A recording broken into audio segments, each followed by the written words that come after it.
I'm a maternal fetal medicine doc in Denver. And the first thing I need to do is attribution. My longtime practice partner, Kent Heyborne, was with the practice for 20 years, has since moved on to be chief of obstetrics at Denver Health Medical Center. And he was born and raised in Lander. In any event, he had given the same talk earlier this year, and I'd heard it, and so I begged him to let me use his work, and I made some minor editorial changes, as you'll see along the way, but this principally is his work, and I wanted to make sure you guys knew that. Well, thank you for inviting me. You know, our practice does come up here once to twice a month, depending on flight schedules and stuff, and I'm pleased to be able to talk about this important topic. There are some materials in the back that Dr. Springer brought in from the health department. Is that where they originated from, Sean? Yes, which I think you'll find useful. There's something from Medicaid and services back there as well. And she also wanted me to remind everybody that November 17th is Be Interested in Prematurity Day. I mean, the March of Dimes support has waned all over, not just in Wyoming, but all over. And I'm not sure what events may be planned, but in any event, it's coming up next month. So I live part-time in Steamboat because my wife lives there full-time. And this is for the skiers in the crowd. There's a little bit of snow on the top of the mountain here, and the aspens are changing. This is a more typical autumn day in Steamboat, trying to hurry back on my bicycle before the rains came. So it was a beautiful autumn in the mountains in Colorado this year. I'm not sure if it had to do with temperature or drought or whatever. 3 perinatologists walk into a bar, and the perinatologist's view is, should I screen all my severe preeclampics for thrombophilia?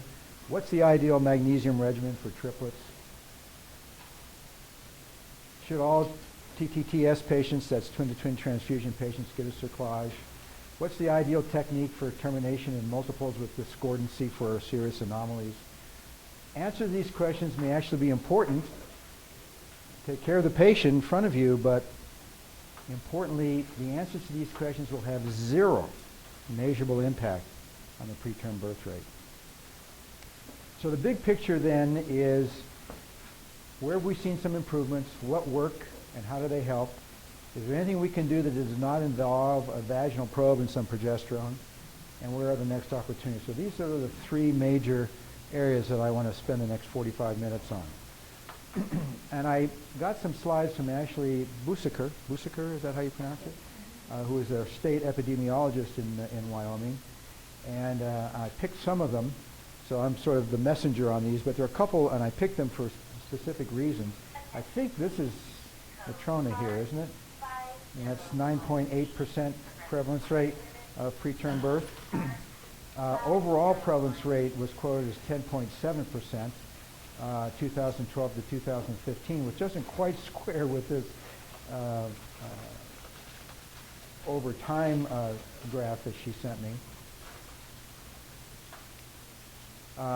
Interestingly enough, over 35, 11% preterm birth rate, under 20, 9.95%. This is an important piece that we'll come back to. I'll mention it again in a few more slides down the road. But these, if look on the x-axis here, if you do not have a previous history of a preterm birth, your prevalence rate of a preterm birth this time is about 9%. If you're multiparous, these are all multiparous women. If you're multiparous and do have a previous history of a preterm birth, the prevalence rate in Wyoming, 2012 to 15, was 30%. Now, some of these people are getting treated, most are not, but nevertheless, previous preterm birth, major risk factor, if you have someone who's had previous births, 30%. And that's this state's history. In the United States, 4 million births, about 500,000 are preterm, and that's defined as less than 37 weeks gestation. And 12.4% across in the United States, going back, I think this is 2013 data, which is much, much higher than other developed countries. The best one here is Ireland at 5.5%, 12.4%. This is important because it's to remind everybody that some preterm births are indicated. Almost a third of them, 30%, are actually indicated, and we'll talk a little bit about that near the end. But most are spontaneous with preterm labor, often associated with preterm premature rupture of the membranes. In the U.S., going to 2003 to 2013, there's been a slight drop-off, and I'll point out why that might be in the last 2 years of which we have national data. But still, it's well above 11%. Attributable risk factors, teen births. 17% of preterm births occur in teens, but teen births have declined nationally in the last 10 years. And that has made a major impact on the overall preterm birth rate in the country, just this one fact alone. Advanced maternal age, not many, 17% of preterm births occur in women over 35, but there are not that many of them, so the impact is very modest, 0.2%. Twins and triplets are responsible for a lot of preterm births, but there are not very many of those nationally, comparatively, so their impact is very small. So let's get right on to the meat of the argument, which is progesterone. And what is the current dogma? Well, there are some recommendations from the American College of OBGYN and Society of Maternal Fetal Medicine, henceforth ACOG Smitham. What's the consensus? There are three groups that we're going to focus on, importantly: no prior preterm births, prior preterm births, and multiples. And there are two subsets to consider: those with a normal cervical length, or unknown, or short cervical length. So here's this little chart that we're going to fill in during the course of my comments with these different groups that I just mentioned. And now we're talking about progesterone as the intervention, whether it be vaginal progesterone or 17-alpha hydroxyprogesterone caproate, and I'm not going to say that each time. It'll be henceforth 17P. And we'll see how we can fill this little chart in. So what works? Well, Paul Meese's trial was published in the New England Journal in 2003, and it demonstrated a major reduction in preterm birth less than 37 weeks and a 42% reduction under 32 weeks. And these were in women who had a history of a previous preterm birth. And this 17P is a weekly injection, 250 milligrams, as some of you undoubtedly know. And this sort of got the whole progesterone bandwagon going again. I think, with the exception of perhaps Dr. Quinn, no one may remember that this got a flurry of excitement back in the 70s, and I don't know what happened. It kind of got squandered. Because there was, I remember a fellow named Johnson published some stuff that never went anywhere, but Meese's trial really got things going, and it was the genesis of our current recommendations.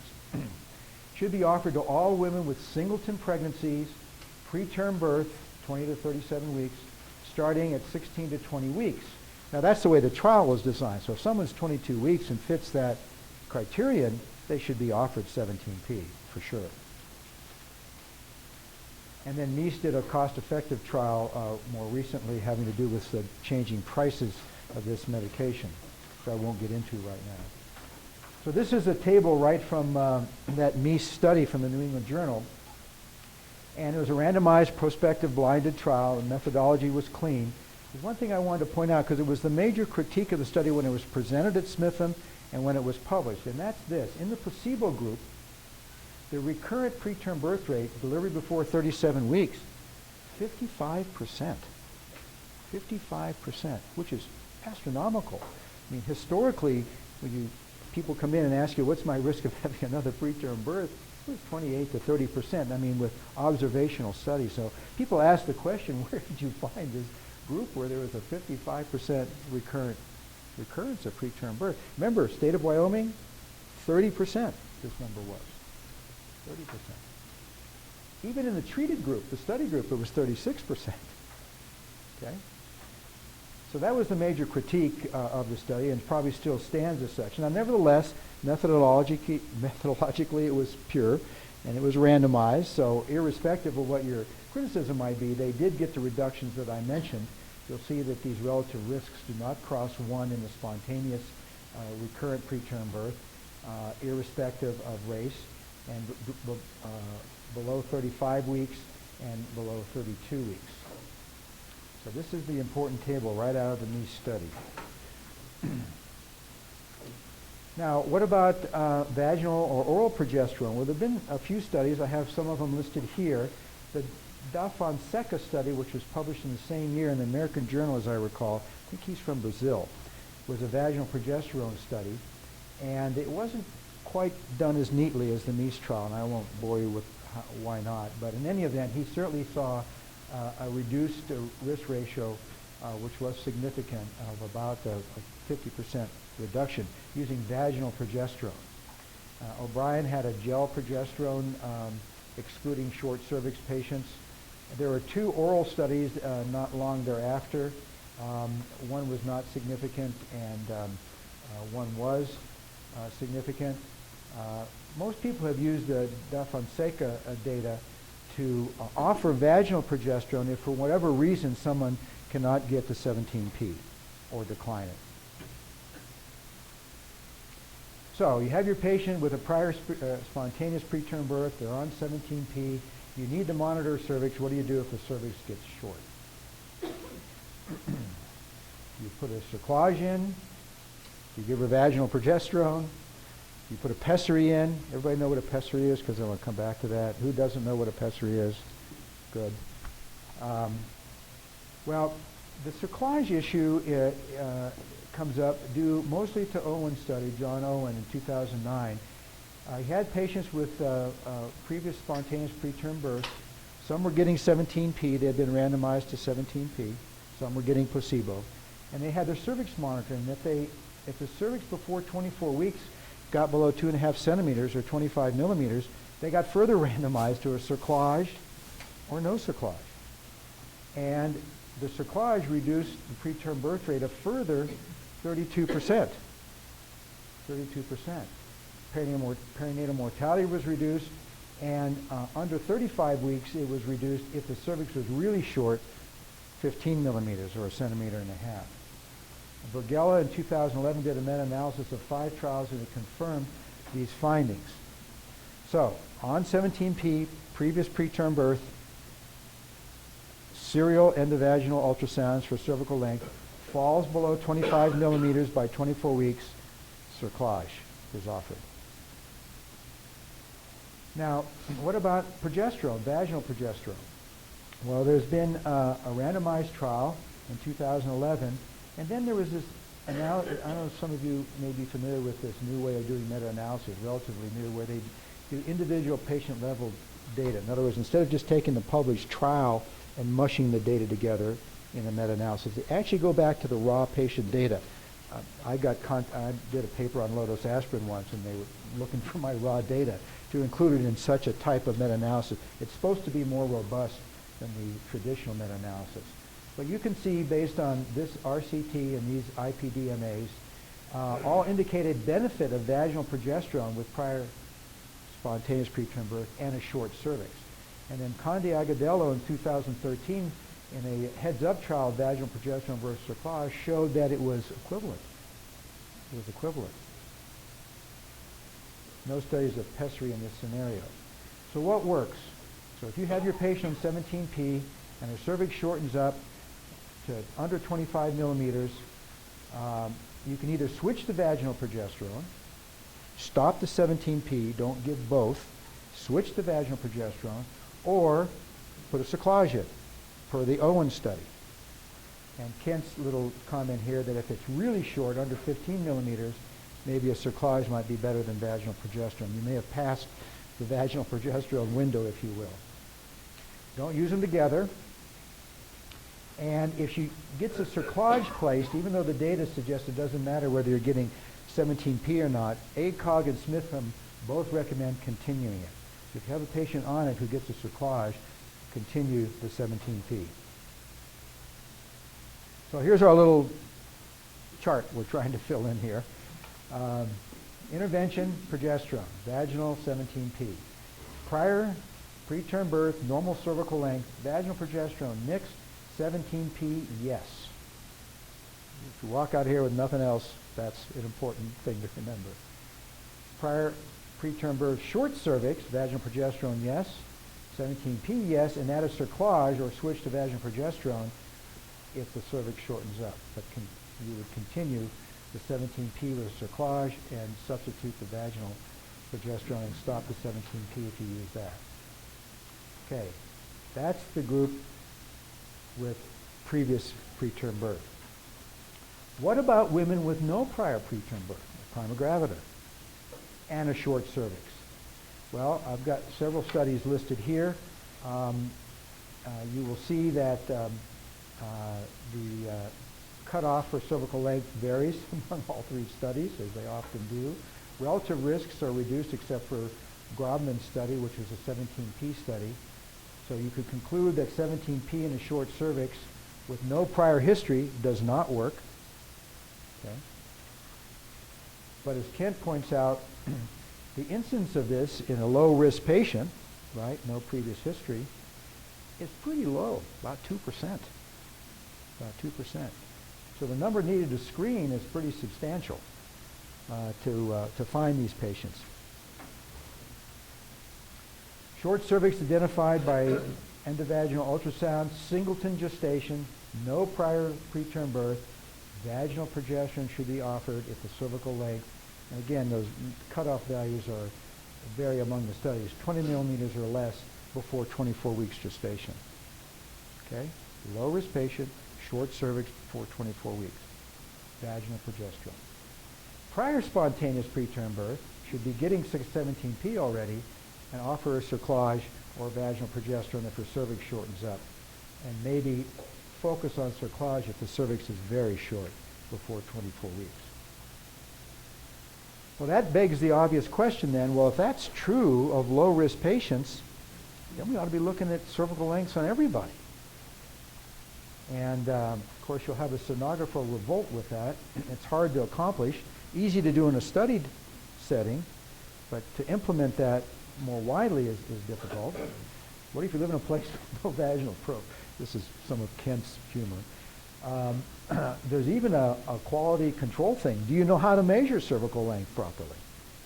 Can you? And they have a certification exam, which has a fee associated with it, of course. Some institutions, including ours, use a transabdominal approach, which all the sonographers are taught. Now, sometimes you can see the cervix really well transabdominally, and sometimes you can't. It usually takes a little bit of urine in the bladder. It depends where you put your cutoff on sensitivity. Now, at 35 millimeters, sensitivity is 80 to 90%. By sensitivity, I mean that if you have a cervix that long, the chance of on endovaginal scan it being significantly short is low. Matter of fact, we actually use 40 millimeters, and this is close to 100%. So if you have a transabdominal cervical length in a low-risk patient that's over 40 millimeters, and you get a decent look at it, the chance of her having a endovaginal ultrasound length of under 25 millimeters is pretty close to zero. Okay? So one way of getting at this that can be accomplished in general ultrasound departments, because the RDMSs are all taught to do TA cervical at transabdominal cervical lengths, is to do it that way. Unfortunately, specificity is not very good, so that you're going to get a lot of pretty normal women whose TA cervical length is below 40, let's say. They're still going to have a normal cervical length on endovaginal ultrasound. So a lot of them are still going to get endovaginal ultrasound. So you're really opening up a big kettle of worms here, potentially. So back to our little chart that we're filling in here. No prior spontaneous preterm births, normal or unknown cervical length with no studies. But if they are low risk, no prior preterm birth, 17p does not work. So that's not a candidate for 17p, just a short cervical length. No prior preterm birth, short cervical length. Vaginal progesterone does work. 17p does not work. Okay? So what about multiples? What about multiples? The first thing to know with multiples, and I still see this every day, every week, 17P doesn't work in multiples. Kent only lists 2 trials here. One of them is our own. Andy Combs from our San Jose practice was the principal investigator. We looked at a large number of twins and smaller number of triplets. Didn't make a bit of difference. There are at least 5 prospective randomized controlled trials, class 1 evidence, looking at this issue. No difference. People have said, well, we're not using enough progesterone with these multiples, with the volume of expansion, et cetera, that you might expect with a multiple gestation. There have been a couple of trials, one that comes to mind. They were using, believe it or not, 500 milligrams twice a week. Didn't make any difference. That was a French study. Love the French. In any event, so the first issue with multiples, 17P is not indicated with multiples, sadly. Studies using vaginal progesterones, both all twins and those with a short cervix, are mixed. I won't spend much more time with that for the moment. Some say it's worse, some say it's better, but it's mixed. What about cerclage? What about a pessary? Well, cerclage for twins. You know, this has gotten, it's been interesting as I've watched over the years. Vince Bergella, whom I know casually, good Italian boy, University of Pennsylvania, he did an IPDMA, those are those individual patient data, and he was actually looking at singletons, but 3 of the studies that he used had some twins in it, but not very many. So one of his co-authors added some unpublished patients, so they had enough. And when I looked at his meta-analysis, which he published in 2005, I actually went back to the studies, and I counted up the twins. I don't think anybody else in the country even did that. And the table of twins and the number of twins in the studies didn't match. So I emailed him and said, where did they come from? He added unpublished patients, which they may have been perfectly great patients to add, but that's not how you do a meta-analysis, and it was never said in the paper. The importance of all that is that meta-analysis in 2005 for 10 years has been all the ACOG and Smitham guidelines. Don't put cerclage in twins. Don't put cerclage in twins. Why? Because Borgella's meta-analysis showed that it made things worse. But I just told you that meta-analysis was flawed. And there have been 3 other ones showing mixed results.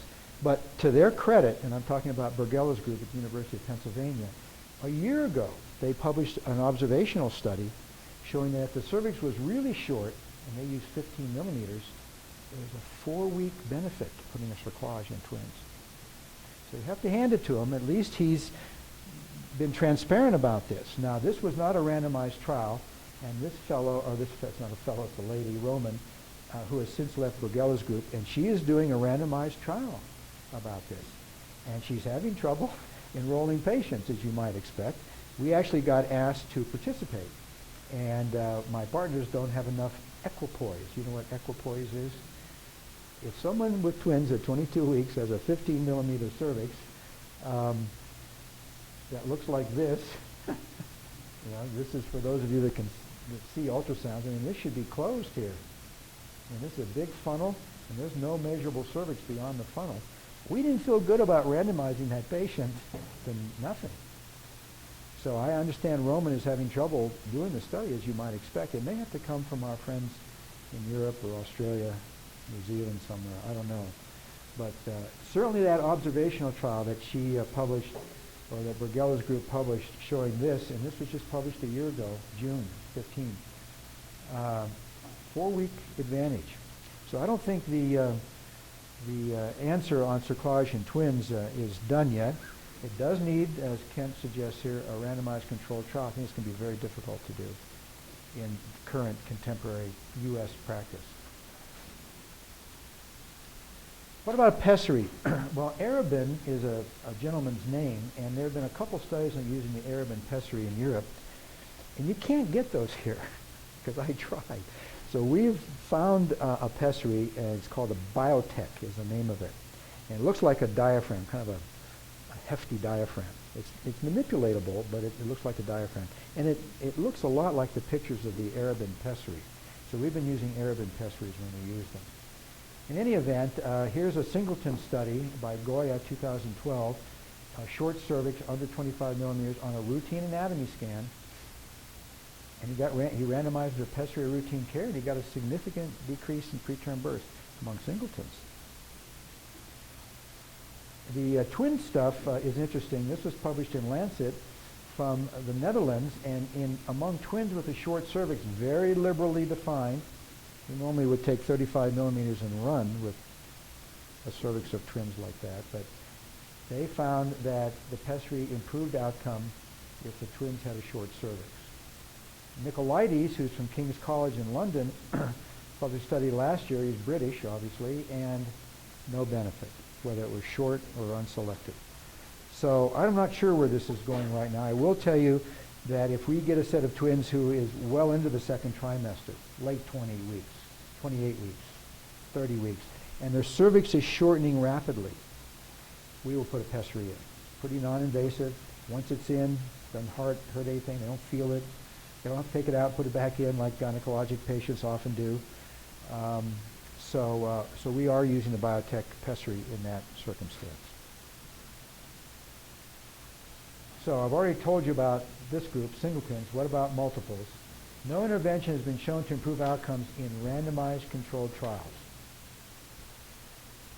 But as I indicated to you, that observational data from Roman has supported our bias that in women with multiples that shorten their cervix up before 24 weeks dramatically need something, because we know what the natural history of that is. They're going to deliver preterm. Okay, here's our little chart here that we're filling out. Risk group, let's see here. No prior preterm birth. I said no studies with unknown cervix. No 17P. I think on the next one, multiple gestation. Multiple gestation, unknown cervical length. Studies with vaginal progesterone are mixed. 17P, no. Multiple gestation, short cervical length, mixed. 17P, no. Cerclage, if it's, and this is my editorial here, cerclage if the cervix is quite short, plus minus pessary if you're beyond 24 weeks. Putting a cerclage in multiples, and even singletons, beyond 24 weeks starts encumbering some mischief, potentially. Now, we're not dogmatic about 24 weeks and 0 days. If someone has membranes peeking in the vagina at 24 weeks, 6 days, we're going to put a cerclage in, because we know what's going to happen if we don't. But you do engender a lot of uterine activity, and we are careful about making sure we're not putting cerclages in infected patients. But in any event, we are using cerclage in multiples if the cervix is quite short, and a pessary if it's later in pregnancy. So how much does all of this affect the preterm birth rate? Well, I've got some of these listed here. This is 17P as intervention. The reduction of preterm birth rate is pretty modest. I'm not talking about overall nationally, 0.3%. If you used screening in patients who are at risk, that high risk because they've had a previous preterm birth, 0.7%. If you use screening in low-risk patients, it also has a similar impact. But look at the impacts, they're less than 1%. So why is this so hard? Well, 17P reduces the recurrent preterm birth rate by 34%, quoting the Mies study. It's a pretty huge effect.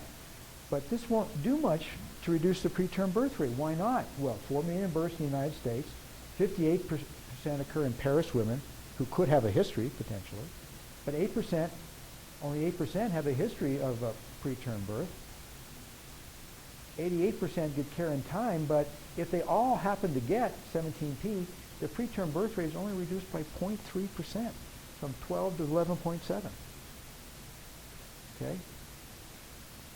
Here's Louisiana. I'm sure you recognize the state. This is the prevalence rate among Louisiana Medicaid births, and in the darker colors is the higher prevalence rates, lighter colors, lower prevalence rate. Here's the number who gets 17P and where they come from. They're all down here in the lower prevalence rate. The people that needed it didn't even get it. And I think Yeah, only 17% of eligible patients and Medicaid patients in Louisiana received it. 17%. So it doesn't do any good to discover a new prevention strategy if it isn't implemented. And there are a lot of barriers listed here. And you folks are as familiar with some of these barriers as I am.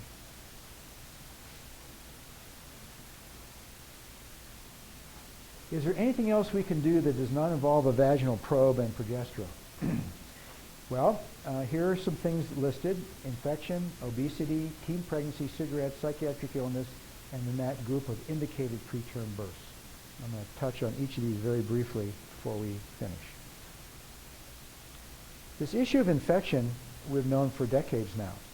The idea or the notion that resident organisms in the cervical vaginal area ascend and cause a choroiddeciduitis and a funusitis and then ultimately systemic infection in the fetus has been well shown, pretty robust.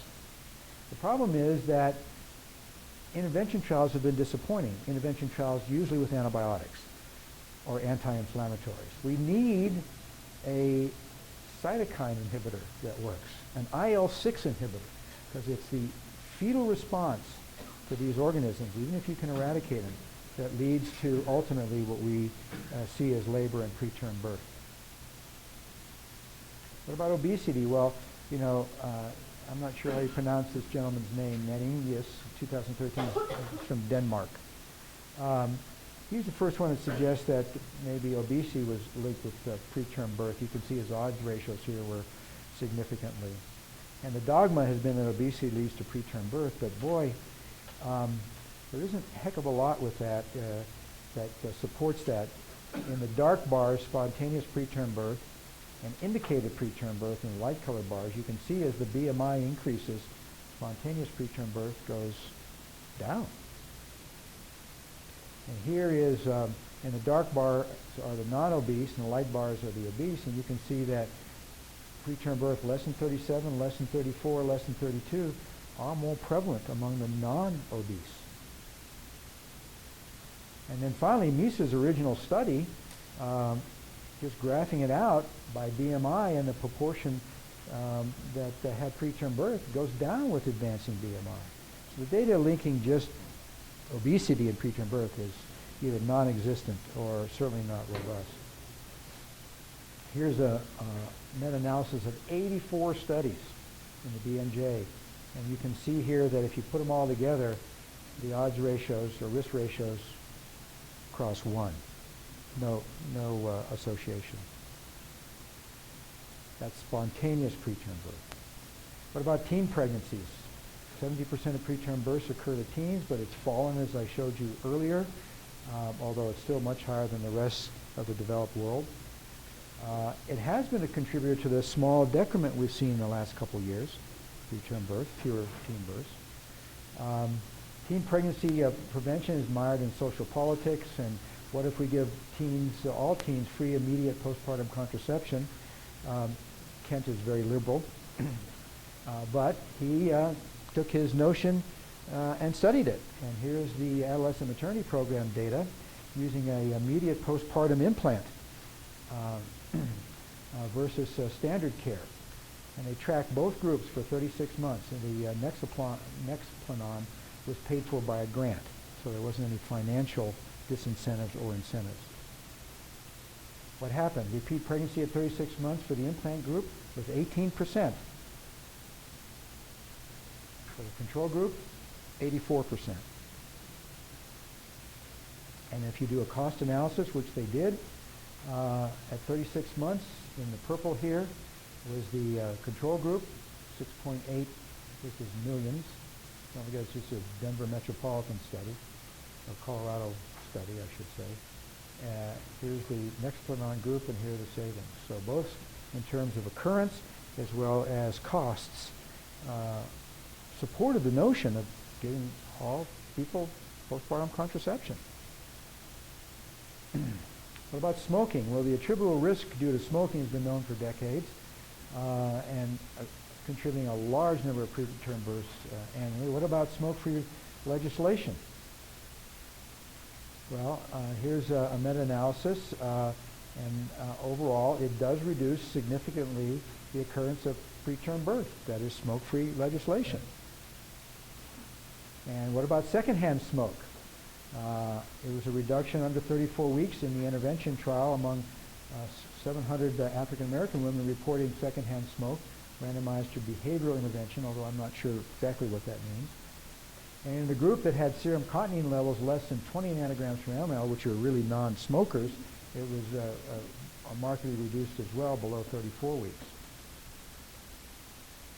Depression. It's associated with preterm birth in most studies, attributable risk 10 to 15%. So SSRIs are associated with preterm birth, but it's unclear whether that's due to the medicine or due to the depression that you're treating with SSRIs. So someone did a study. There were 3 groups prospectively, 845,000 births. This is in Finland, so they're able to link diagnosis records and pharmacy records. And with that as the database, they had 3 groups, SSR and depression, untreated depression, and then unexposed. Obviously no medicine and no depression. For SSR versus unexposed, relative risk of preterm birth was no different. It was the same, which is good, meaning that if you're treating them, you're at least back to baseline. SSRs versus untreated depression, significant reduction in preterm birth. So better treated than untreated if you have depression. Ken and I have teamed up on a couple low-dose aspirin articles, clinical ones. He did a lot of basic research with a mouse model on low-dose aspirin. But the point of low-dose aspirin, if some of you don't know, is to prevent preeclampsia, essentially, or hypertensive disorders of pregnancy with or without growth restriction. And I think the data is pretty robust, but its impact is pretty minimal. There have been a number of people with recommendations. Everybody has their own definition of who should be treated, who is a high-risk population. These are different organizations, but I want to move on to the United States Preventative Services Task Force. I believe that's right. They had the most liberal indications for the use of low-dose aspirin. All you needed was one of these, prior preeclampsia, multiples, chronic hypertension, type 1 or 2 diabetes, renal disease, or immune-mediated disease like lupus. One to become high risk by their criteria. Or in these moderate risk categories, you needed 2. Never having born children was considered one risk, i.e. mellifluous. And then obesity, family history of preeclampsia, and some other things. The only low-risk patients, according to the USPSTF, was prior uncomplicated term delivery. Otherwise, you ought to get low-dose aspirin, according to them. And the impact of adopting these recommendations on preterm birth has been looked at. ACOG recommendations are much more stringent. Many, many fewer would actually get the low-dose aspirin with current ACOG recommendations. But if you use these more expanded recommendations, you can prevent as many as 16,000 plus preterm births per year. And this would lead to and this should be 0.4%, not 4%. Lead to a 0.4% reduction in preterm birth, which is actually a larger effect than 17P, which was 0.3%. So in summary, you've got a long way to go. We got some things that work. Use them. 17P in appropriate patients, vaginal progesterone, cerclage, and LDA with the expanded criteria. Some things you thought really were important may not be: obesity, triplets. Don't forget public health, teens, smoking. We need more data on multiples, for sure. They are continuing to increase. Certainly twins are. Infection, we just haven't figured out how to get at this. Simply eradicating infection doesn't make it happen. We've got to eradicate the inflammatory response, the cytokine response, basically IL-6. Depression, understand the roles of disease and treatment, and low-dose aspirin is preeclampsia prevention, but it's beyond that. It's beyond that. It's not just preeclampsia prevention. We will be more successful with incremental changes in large populations than large changes in small populations in decreasing the overall preterm birth rate. So I climbed Sand Mountain this summer, I guess my better judgment. Here's Steamboat Lake in the foreground. This is Hans Peak, which turns out to be only 12 miles north of the Wyoming border. Didn't realize that. But in any event, that's it. Thank you very much.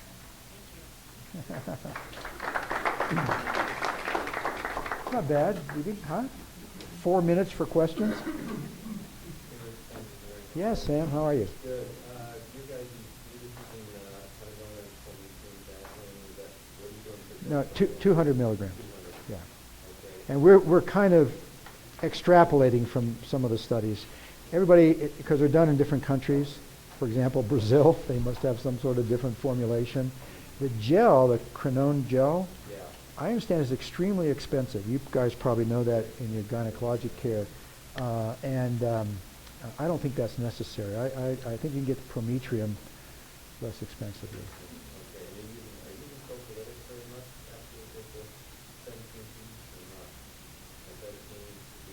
Well, this is all prevention. I mean, tocolytics we would use only in the sense, and I'll be candid with you, after someone's had a tocolytic run, and we still tend to use it after the fact.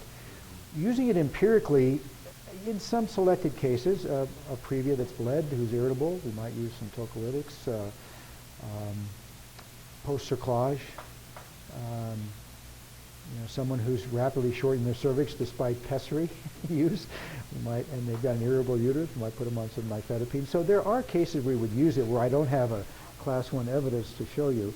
But typically we reserve tocolytics after someone has really come in with an episode that got more compelling use of tocolytics, and we would use nifedipine after the fact. We do use non-steroidals, as you know. Our own service uses Toradol and Celebrex. Medicaid won't pay for Celebrex in Colorado. I don't know about Wyoming. But Sulindac, Clinaril, is a little more COX-2 selective than the other NSAIDs. So we would go with Sulindac, and they will pay for Sulindac.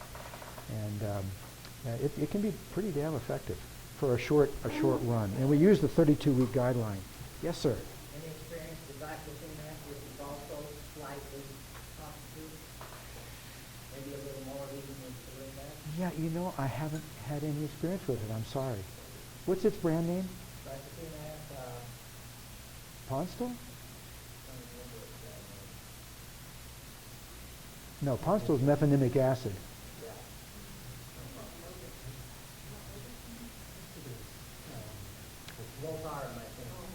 Voltaren. The answer would be no. I don't have experience with that. When we use these, we tend to use them in short courses, rather prolonged courses, and use them under 32 weeks. Even though they're COX-2 selective, allegedly, you can, and I did a little unpublished study using Celebrex long term. We did see some oligohydramnios that went away after we stopped it. So it's not perfect, but it can be very effective. And sometimes we get someone that we just got to get through a 48-hour course of steroids, or we're really, really up against it. We'll add the NSAID, whether it be Toradol or Celebrex or Sulindac, to try to at least get through the 48 hours. We often give our cerclages 3 to 5 days of COX-2 inhibitors after the procedure, because when you do a proper cerclage, you don't just sneak in there and put a suture in. I mean, we enable a lot of prostaglandin release by our efforts, and I think you need to be aware of that. It's amazing. Some people really have a lot of uterine irritability, and the further they get, the more irritability it is. So that's why we're a little careful about getting too far beyond that traditional guideline of 24 weeks. We really have to take everything into consideration. As I said earlier, we're not dogmatic about it, but there's no question that the risks go up with cerclage after 24 weeks. Yes, Shelley? When you were talking a little bit about tocolytics, would you remind everybody that the guidelines and recommendations for putting betamethasone on board when you have any signs of labor and for that long? Yeah, I think, that's one of the core measures in hospitals now, is how many of preterm births actually saw betamethasone. And we get dinged because we can't get the full 48 hours in, but that's life sometimes. But in any event, yeah, I think that the goal would be that any baby born under 34 weeks has seen at least one course of betamethasone, 12 milligrams IM every 24 hours of a soluspan. And a soluspan, remember, is acetate and phosphate combination. There was occasionally we run into betamethasone times where they don't have enough of it. I don't know if you guys have ever run into that, but a few years back we did, and you have to use dexamethasone, which only comes as a phosphate, so you've got to use less of it more often, 6 milligrams every 12 hours for 4 doses, if it comes to that. But in any event, the soluspan, the betamethasone soluspan is acetate and phosphate, 12 milligrams IM every 24 hours for 2 doses. We are also, there are 2 things since you bring it up, Shelley. 2 things to add to that. We're pretty aggressive with booster betamethasone. We did our own trial, and it was published showing that a booster course 2 weeks after the initial course with intact membranes made a difference for the next 3 weeks. So if we gave somebody a course at 28 weeks and she didn't deliver, and now she's 31 weeks, we would give her a booster course, because it does play out at 3 weeks, but at 3 weeks she'll be 34 weeks, so arguably it may not be necessary. We're right in the middle of a trial now using it with ruptured membranes. There's been this notion that ruptured membranes, steroids increase the infection rate, and there have been 2 observational trials published showing that it did not increase the risk with single doses. So we're looking at booster courses with ruptured membranes now, and we're about halfway through that. This is in our sister practices around the country. My own opinion is, and my own bias is, that I think they will benefit from booster courses as well. The problem with ruptured membranes is you can't get anybody out 2 weeks. And we learned that in our progesterone. We did a progesterone ruptured membranes trial too, which showed no effect, by the way. But we learned that 80% of them labored, just like we were taught many years ago, within a week. So we do the randomization at 1 week instead of at 2 weeks. So at 1 week, if they're still pregnant with ruptured membranes, they're offered a course of beta or placebo in a randomized blinded way. What else did I want to say? So that's booster steroids. Oh, the ALPS trial was published last spring in the New England Journal. ALPS stands for late use of steroids. And it was used between 34 and 0 and 36 and 6. And it was a well-done trial, and it showed efficacy. Now, for years, I've been tapping those people, and if they were immature, offering them late steroids. But this trial didn't do that. They just gave it to everybody in a randomized well, and they showed efficacy. So we have been using late steroids in selected cases. So that came out this summer. A lot of people have, it's only one study, but so was the MEIS trial, 17P that I showed you. You don't want to be the first or last on the bandwagon, I suppose. But in any event, we are using late steroids in selected cases. How do you keep track of, like, all the babies you transport to you guys that deliver in Colorado? Are they counted as Colorado people? No. I checked on that. I checked on that. Actually, when Ashley was giving me this data, I actually had an email conversation with her. Sadly, she's moving to North Carolina, did you say? South Carolina. And you will not have a state epidemiologist devoted to perinatal care anymore, sadly. But in any event, I asked her that same exact question. They are tracked to their zip code of residence, is what she told me. I was worried about that because Colorado is going to look terrible. And we get Kansas and Wyoming, and they got our own problems in Colorado, a few from New Mexico, but they are tracked back to their zip code of residence, is my understanding. And certainly they are in Wyoming, because she answered that specifically. Well, thank you all for showing up. I hope this was helpful. And we do have these handouts, and also Shelley brought those handouts from the State Health Department. They're in the back by the water.